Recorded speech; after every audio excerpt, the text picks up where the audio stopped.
Ladies, NBs, and gentlemen, welcome back to the Proton Splat League Season 9. It's Winners Round 1, aka the Wild Card, and today we've got Day Old Sushi versus Tentacle Difficulties. Gasp! I'm streaming Tentacle Difficulties again. I'm really commentator Solid Mushroom, and joining me today is... I forgot my name. It's Kion. Good start. It's Kion. Alright, you'll be hearing from us as the matches progress, but for now, let's say hi to the teams. Starting with Day Old Sushi, captained by Kevin for the win 17, featuring Kiki, Foe, Zion, Moto, and Thanatos. Their 5th seed for a reason, this team is no joke. Meanwhile, over on the Bravo side of the roster, we've got Tentacle Difficulties, captained by Sokatoa, featuring Coney Beans, Onigiri, Great Sushi, and Fat Earth. Personal connection to this team is that I've casted almost all of their matches. Have you actually? Yes, I have either been commentator or co-com on all of their matches, with the exception of Week 1. So what you're saying is that you're going to be well-versed for this group. Yeah. And the only reason I didn't do Week 1 is because they were versus Firefin.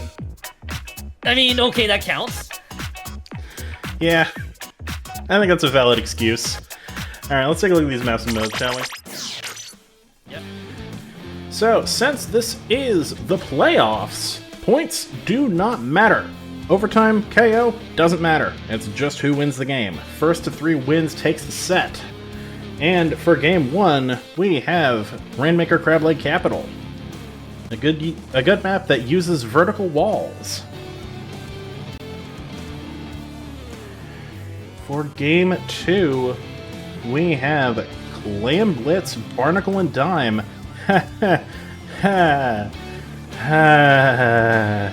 Great feelings, eh? Did you not see Firefin versus Go? I... Confession here, it's been a while. Tell me how that went. We had a DC and still won. Incredible, by the way. Yeah. It sure was one of the games of all time. I can't take any credit for it. That was all Tara, Vincent, and Michelle clutching up. Game 3 is Splat Zone's Umami Ruins. And if we need them, we've got Game 4 Sturgeon Shipyard and Game 5 Rainmaker Humpback Pump Track because we needed more Humpback Pump Track apparently. Once again, my knowledge is not quite as high. Wait, you're telling me that we don't have enough Humpback Pump Track? Yeah, talk to IC. Has it been rolled too much now? Alright, fair enough. I'm sure IC can bump up the odds in the random map generator. I mean, you know, I mean, just kick the random map generator. It will work sometimes.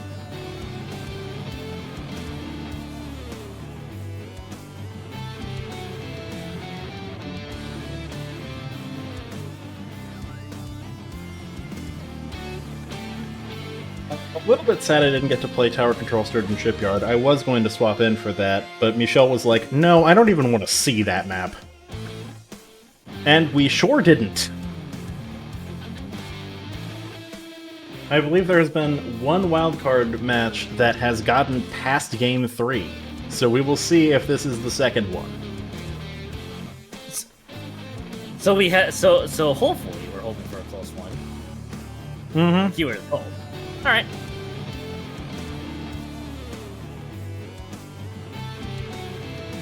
The seeding may make these teams look a little bit far apart, but considering that they share a pool code,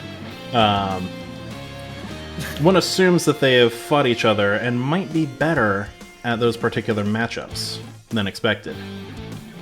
You know, I actually legitimately wouldn't be surprised if these two just decide to meme on us here for lack of better context. Only because they both may know each other a little too well. Yeah. They are very well acquainted. Wink, wink, nudge, nudge. Just wink, wink, nudge, nudge. Honestly, if they meme, I'm here for it. If they take it seriously, I'm also here for it. I mean, it's probably gonna be somehow a mix of both, and both there. What if they didn't need LSU? Then you know what? It's actually just a standard game. So part of me just thinks that with these two being very well acquainted with each other, maybe things could get interesting. Keywords maybe. Yeah, we'll see. Let's get into game 1. Rainmaker Crab Lake Capital. Keon, would you like to read the weapons? No. Okay, I will. Yeah. What? All right. Well, the way things usually go here, I'm not at all surprised because shot, heavy edit, and the E-liter and the sloshing machine on the side of day-old Sushi. Tentacle difficulties has double shot, which is your Trizuka dual combo, Tri-Slosh duo, and the heavy edit. Pretty much at this point, I'm seeing that technical difficulties like, you know what, we're just gonna play what actually makes what is more popular right now, as both teams are kind of just fighting over the Rainmaker. And we know that it's been a while since Keon commentated because that is not a heavy edit splatling, that is a Hydra splatling on the side of Tentacle difficulties. Well, heavy edit on the side is on the side of Dale and Sushi. Yes, you did call that. You did call that. You just mistook a Hydra for a heavy edit. Look, we now know it's a Hydra. Yeah. Neither side has picked up that Rainmaker. They're both struggling to take control of mid. Both teams basically just jammed this point. We do see Dale Sushi picking up this Rainmaker right out of the gate. Actually able to slam that one home, no problem. The checkpoint already been cleared on the right-hand side. And Tentacle difficulties already played defensively very well. They eventually they did lose the checkpoint. I don't think there's still plenty of time for Tentacle difficulties to fight back. Tentacle difficulties did get some points on the board. And looks like two are down on the side of Dale Sushi. 3 go down on the side of Tentacle difficulties though, so that push is dead. Push kind of just stalled out there for the most part. I think it was just mainly Tentacle difficulties just trying to recoup anything, returning the Rainmaker back to mid. It's just trying to slip right in, not able to get the pick onto Zion or your heavy edit user for that matter. Dale Sushi able to hold that one out just nicely. And now we do see Tentacle difficulties losing a lot of control around the turf. And that's really all and that's so far Dale Sushi still playing this one a little patiently. I do commend Tentacle difficulties. Great, the only one alive able to stop the Rainmaker just like that.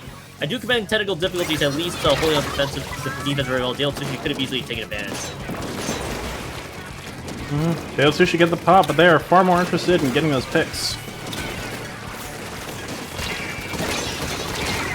I mean, the Rainmaker pretty much 2 down on both sides. I was gonna say the Rainmaker kind of just stalled where it is. Technical difficulties losing 3. Respawns are gonna have to stagger in big time there.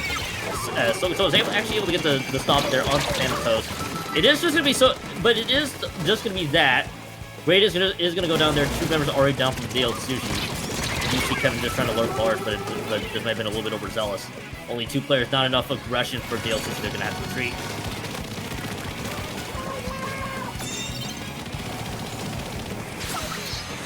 Hydra popping Booyah Bomb to refill that ink tank.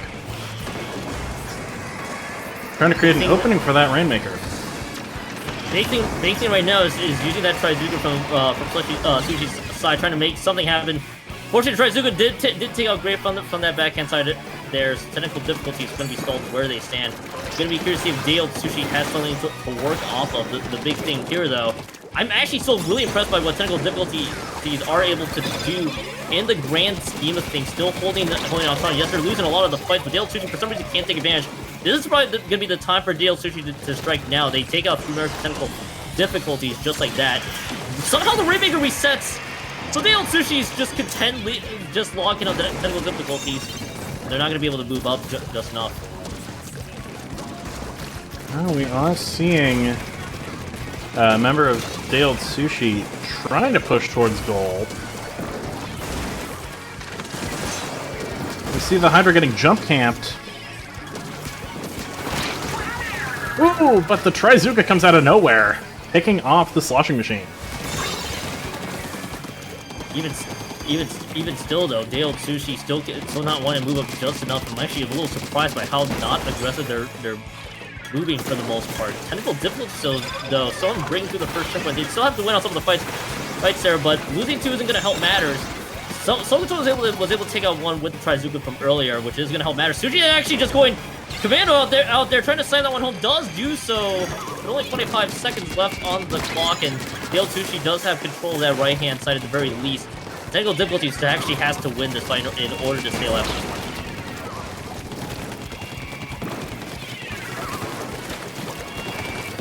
It's close. They're going to have to pick up that Rainmaker and hope for a miracle in overtime. Well, the big thing here, though, is that actually, that was really smart. I just realized, but they actually did allow overtime to happen. I'm not sure exactly whether you want to jump off of that side. They're gonna have to extend. They're gonna have to extend overtime for all things considered. But that's a nice little snipe there from the E-Leader that was just poking out through. Take out the Rainmaker holder. That's game 1. Going to Dale Sushi. Game 1 goes to Dale Sushi indeed. Go ahead and give them their point. Well, the big thing too here is I do appreciate what Dale Sushi was doing right out of the game, and technical difficulties. Again, a lot of credit. They're still holding out strong for the most part. Still a little surprised that Dale Sushi wasn't as aggressive as they could be throughout most of that, for most of that map, which gives openings for technical difficulties to strike big, but not able to do so. Not even to win out some of the fights. Sushi the game. I see. Well, yes, I do have a sound effects button. No. Yeah.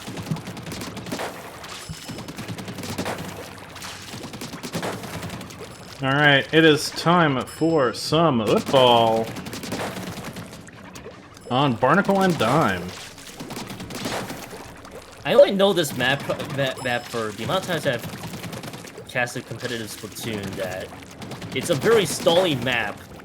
I've seen Dale and I'm gonna be curious if Dale Sushi's pacing is just gonna be more and more patient, just trying to stall this one out for the rest of it. Could also be that Dale Sushi is allowing technical difficulties to mug for the winner's bracket. Could be possible. I mean, somehow I'm all for it, and sometimes not.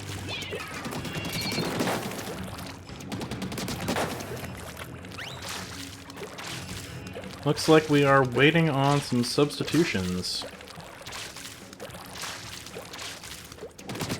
Man, I'm not all surprised if both teams do want to use subs throughout, especially in a best of 5 situation.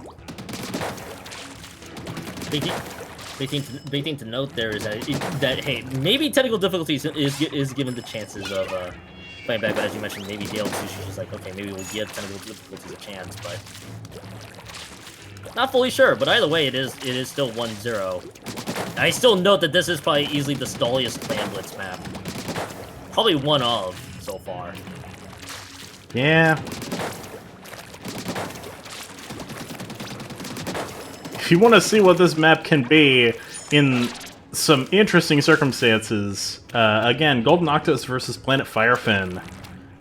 Game 2 was something to watch, and you can find it on What's Upstairs channel. I believe they co-commentated it with 8 Faye of Slant.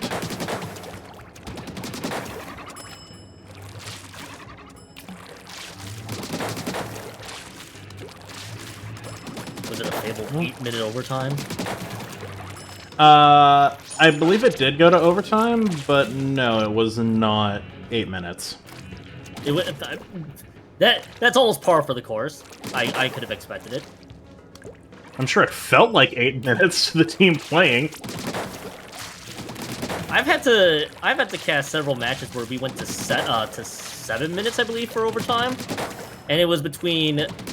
It was on a game 7 and a best of 7 for another league I did. Oh, so they did it on purpose. Got it. No, they did not. They did not. It was literally fights back and forth. I would be pretty stunned if we get to an 8-minute overtime, but I mean, if we do, I'm all for it. Let's see.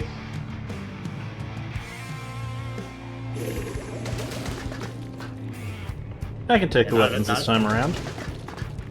Actually, not at all surprised by the changes that I see, right? Okay, the only thing I am surprised is the Octobrush Nouveau, so you have the beacons available from the Tentacle difficulties.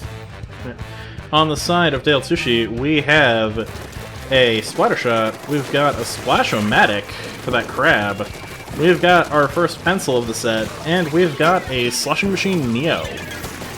Meanwhile, on the side of Tentacle difficulties, we've got those two Splattershots who are both dead. We've got that Tri Nouveau, and we've got that Octobrush Nouveau.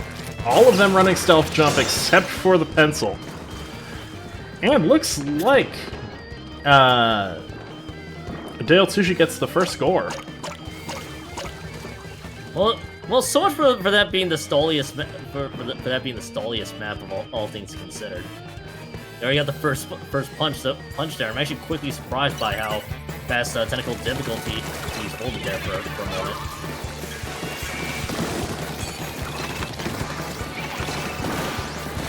The Trizukas go flying. We see two picks from that Trizuka. Very well done.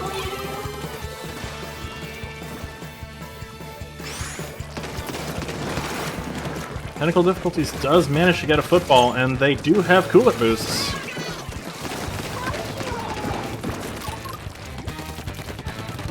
I'm trying to get a hold of what Tentacle difficulties want to do. They can't even really push too far up, having to respect the Neo Slash Machine Neo each time, and Dale Sushi flies a little too close there. You got a Trizuka that takes out one, and it somehow Zion's still left untreated. Full wipeout on display. That is pretty well done. All things considered, that is another first one. Now they're able to get the second one. That's a lead swap really quickly, but that is. But they get wiped out for it. They had to invest everybody to make that push count. They do get the lead at the very least, though. And I'm noticing they still have their pity clam from when Dale Sushi scored.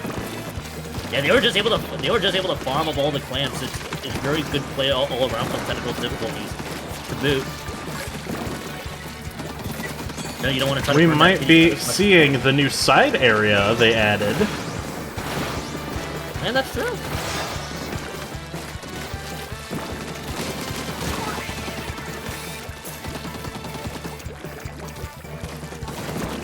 You go down, the pencil is running, but they cannot outrun the Splat Shot. Border Shot, rather. Well, in that case, the pencil was just kind of stuck in no man's land for the most part. It just allows for such an easy flank in. And Dale Sushi is still going down one by one. Sushi's right there trying to carry that power clam. No dice on that. That's great. Also going down, and that will be so I think likely going to be going down there as well. Not able to make the push happen, but again, they're still not bringing the pity clam. There's no real reason to.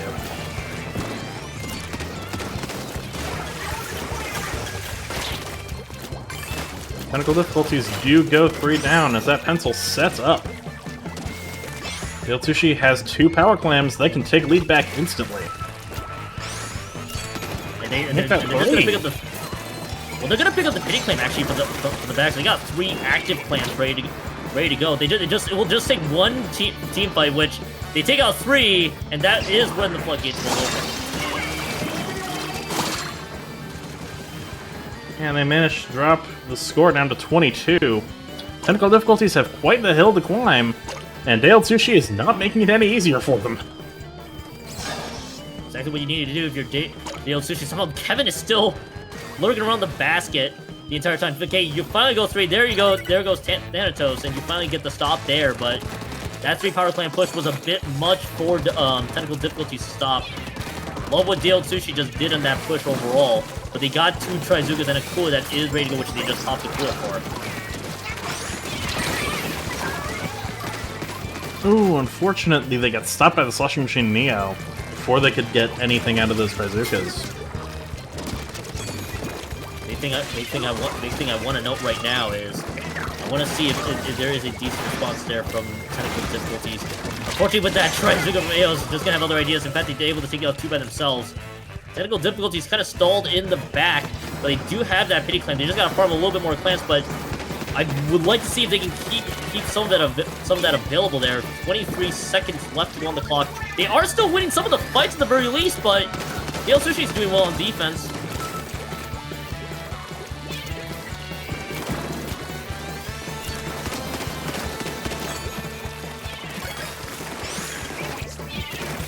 Looks like we will be seeing this match go into overtime. The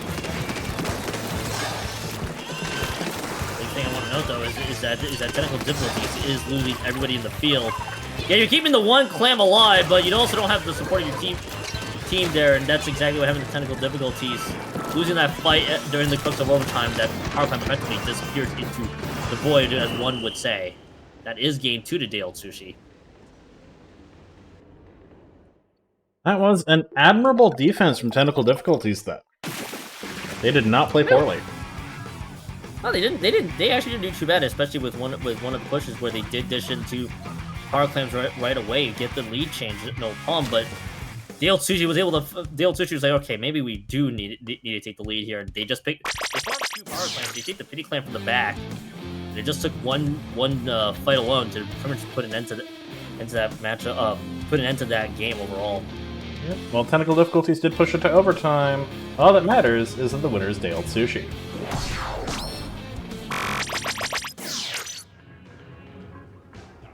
Dale Sushi is primed to sweep this 3-0, but Technical Difficulties is not out yet. We could see a reverse sweep. We saw it in Silver Sparkling Sea. Oh, did it actually happen? Reverse sweep? Yeah. The reverse sweep was real. Good goodness. Fun fact about that. Right. Fun fact about that match. I was supposed to commentate it, but then Vincent was like, "Hey, is there a commentator for this match?" And Icy was like, "No, you can have it." Even though I queued for it after it got posted. I mean, sometimes that happens. It does, and I'm not like torn up about it. It's just very funny, and a gentle reminder to the viewing audience that reading is, in fact, fundamental. Not sure about that one, Chief.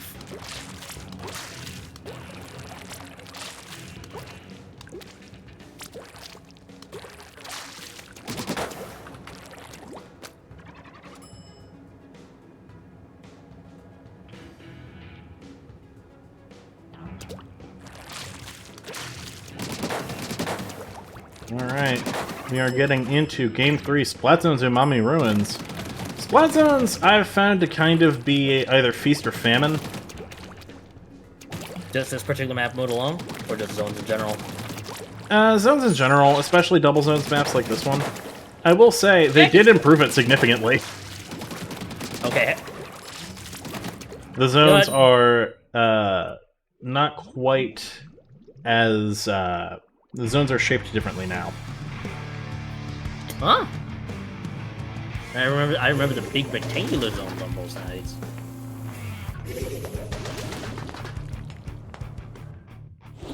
Alright. I will talk about weapons while you take a look at the changes to Umami Zones.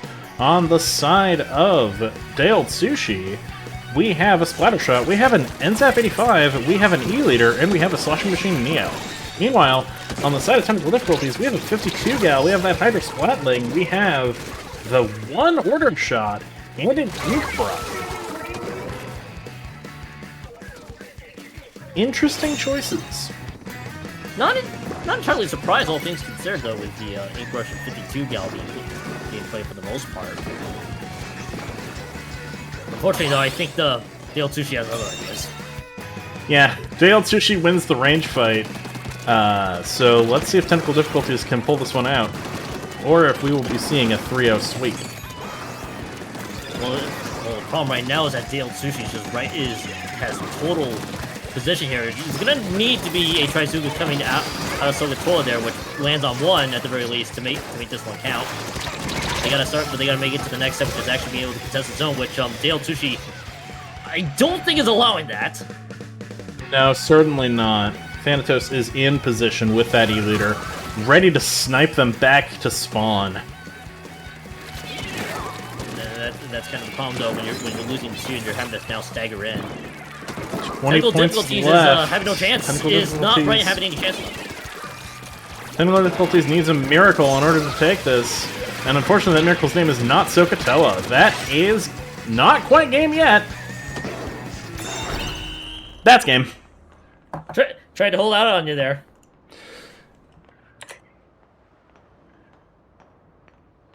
Yeah, yes, game. It is in fact game. Took a second there. That is a KO for day old Sushi, who moves on in the winner's bracket. But don't worry, Tentacle Difficulties isn't out yet. Second chance. After all, this is a double elimination tournament. So, Kyon here will be seeing Tentacle Difficulties again real soon. But for now, the winner of the set is day old Sushi.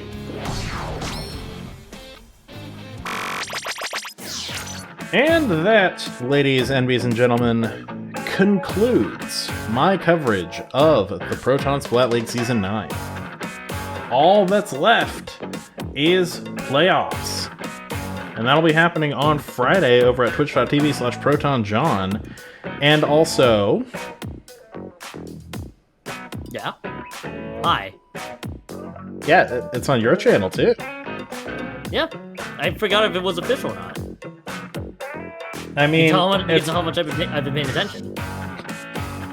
It's been this way for I'm a very forgetful. 3 seasons. I've been a very forgetful person these days.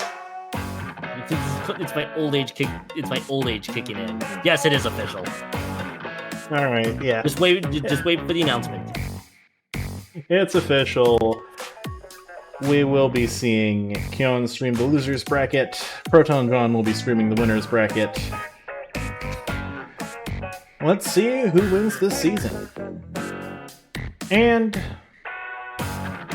should there be a Season 10, know that I will return as commentator in the least.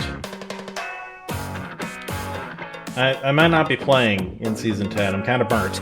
Not gonna lie. No. We'll see how the S Plus grind treats me. Until then, keep it tuned to the Proton Splat League.